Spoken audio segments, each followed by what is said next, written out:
They said the walls of Devereux Palace had seen it all, the laughter of kings, the whispers of scandals, and the silence of grief.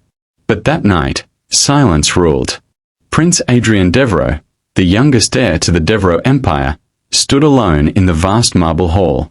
His reflection shimmered faintly on the polished floor, beside the portraits of ancestors whose eyes seemed to follow him, eyes filled with judgment, expectation, and unspoken pity. It had been 3 years since his brother's death. 3 years since the engagement that ended in tragedy. And yet, no matter how many charity galas, business mergers, or royal duties he endured, the ache never left. To the world, he was a billionaire prince, powerful, composed, and untouchable. But behind those walls, Adrien lived as a ghost in his own palace. "Your Highness," came a soft voice from the doorway. It was Lucas, his trusted aide. "The new housemaid has arrived. Shall I?" Adrien didn't look up. He was staring at a single candle burning on the grand piano, its flame trembling like a fragile heartbeat. "Bring her in," he said quietly. The doors opened, and Maya Collins stepped inside. She moved carefully, her hands folded, her eyes lowered. The palace swallowed her small frame. The chandeliers above sparkled like constellations. "Good evening, Your Highness," she murmured, her voice calm but carrying the nervous tremor of someone who had walked into another world. Adrien's gaze lifted. For a heartbeat, the air shifted. There was something about her, something painfully familiar. A softness in her eyes that stirred a memory he had buried beneath years of pride and grief. "What's your name?" he asked, his tone clipped, guarded. "Maya," she replied. "Maya Collins." Her voice cracked slightly when she spoke her surname, as though saying it hurt. Adrien turned away, motioning for Lucas to finish the formalities. He didn't notice the way her fingers tightened around the strap of her worn handbag, or how her eyes glistened when she looked at the family portrait on the wall, a portrait that included his late brother. As the footsteps of the staff faded, Adrien's mind raced. He couldn't explain it, but something about her presence felt like déjà vu, like a shadow returning to life. And as Maya was led down the grand corridor to her quarters, she whispered to herself, trembling, "Please, God, don't let him remember me." The mornings at Devereux Palace began with music, not from instruments, but from the rhythmic hum of order. Servants moved like whispers. Fresh flowers arrived. Newspapers were ironed, and the prince's world resumed its rehearsed elegance. But on this particular morning, everything felt different. Adrien Devereux sat at the breakfast table, untouched coffee before him, as his gaze drifted, not to the business pages, not to the skyline, but to the young woman arranging lilies across the dining room. Maya Collins. She worked quietly, never looking up, never speaking unless spoken to. Yet every motion of hers carried something deliberate, like she was guarding a secret under every breath. Adrien didn't like it. Not because she was careless, she wasn't, but because she reminded him of someone he had loved and lost. When the vase slipped from her trembling hands and shattered against the marble, the sound cut through the room like thunder. She froze, dropping to her knees, whispering, "I'm so sorry, Your Highness." Adrien stood. Her hand shook as she tried to gather the shards, and when their fingers brushed, even for a second, something inside both of them stilled. The world around them disappeared. Adrien knelt slightly, his eyes fixed on hers.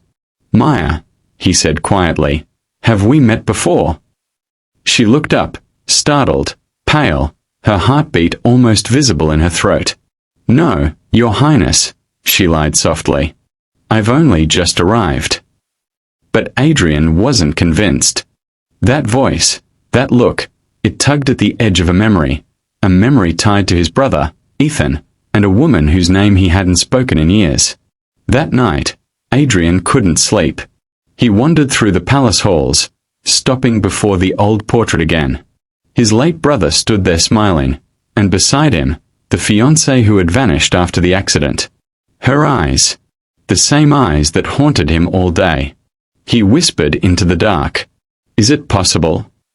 And somewhere down the servants' corridor, Maya sat on her narrow bed, holding a small locket with a faded photo of Ethan Devereaux inside. Tears slid down her cheeks as she whispered, "I promised I would never come back here, but fate never listens." Rain fell hard against the palace windows that night, not the kind that soothes, but the kind that echoes pain. Adrien Devereaux stood alone in his study, a storm raging both outside and within him. The file on his desk was open, his hands clenched around a faded newspaper clipping, the same face he saw every morning now smiling beside his late brother in the photo. Maya Collins. No, not Maya. Elena Rivers, Ethan's lost fiancée. Every detail matched, the eyes, the voice, the small scar near her temple. She had changed her name, buried her past, and somehow walked right back into the Devereaux mansion. He heard the faint knock before she entered, holding a tray of tea like nothing was wrong. Her voice trembled. "You asked for me, Your Highness." Adrien turned slowly, his eyes burning with disbelief and longing. "Why?" he said quietly. Her lips parted, confusion flickering. "Why come back here? Why lie to me?" She froze. Her hand shook, the teacup rattling against its saucer. "Please," she whispered, "don't make me explain." But Adrien stepped closer, his tone deep and cracked with feeling. "You owe me the truth, Elena. You owe him the truth." Tears fell before she could speak. "I had nowhere else to go," she said. "After Ethan died, his family turned their backs. I was broken, Adrien. And when I saw the posting for palace staff, I thought no one would ever recognize me." Adrien's jaw tightened. "So you chose to hide in the house where you once planned to be a bride?" Her breath caught. "You think I wanted this?" she cried. "Every step through these halls is a wound I reopen every day. But when I saw how much you've changed, how lonely you've become, I realized, maybe fate wasn't punishing me. Maybe it was giving us another chance to heal."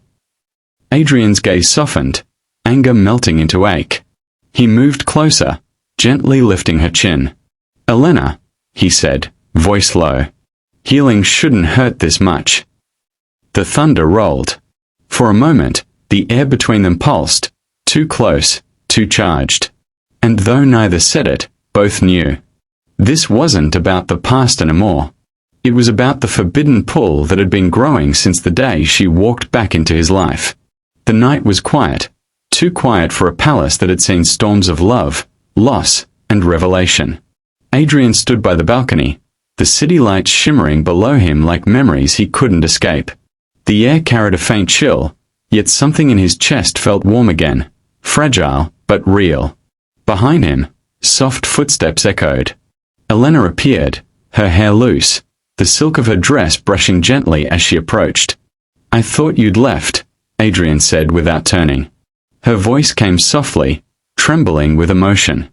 "I tried, but something wouldn't let me go." He turned slowly, meeting her eyes, those same eyes that once belonged to his brother's future bride, now filled with guilt and longing. "Elena," he whispered, "you don't owe me anything.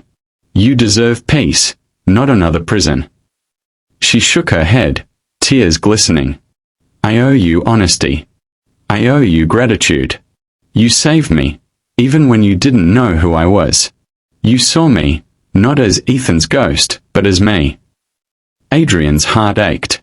"And I fell for you," he admitted, knowing it was wrong, hating myself for wanting what fate once took from my brother. She stepped closer, her hand trembling as it found his.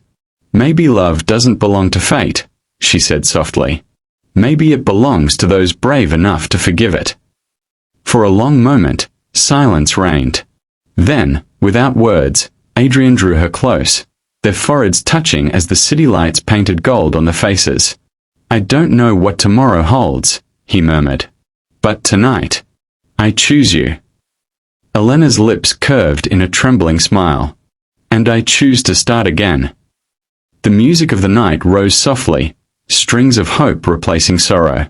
As they kissed under the fading stars, the palace clock struck midnight, marking not an ending, but a beginning. Love wasn't reborn in a grand gesture. It was reborn in forgiveness, truth, and two souls brave enough to heal together. And so, love found its way back, not through perfection, but through forgiveness. Because sometimes, the heart doesn't need a second chance. It just needs the courage to begin again. If this story moved you, there are many more waiting to be told. Subscribe now to Mr. Reality Stories, where every tale reminds you that broken hearts can still beat beautifully again.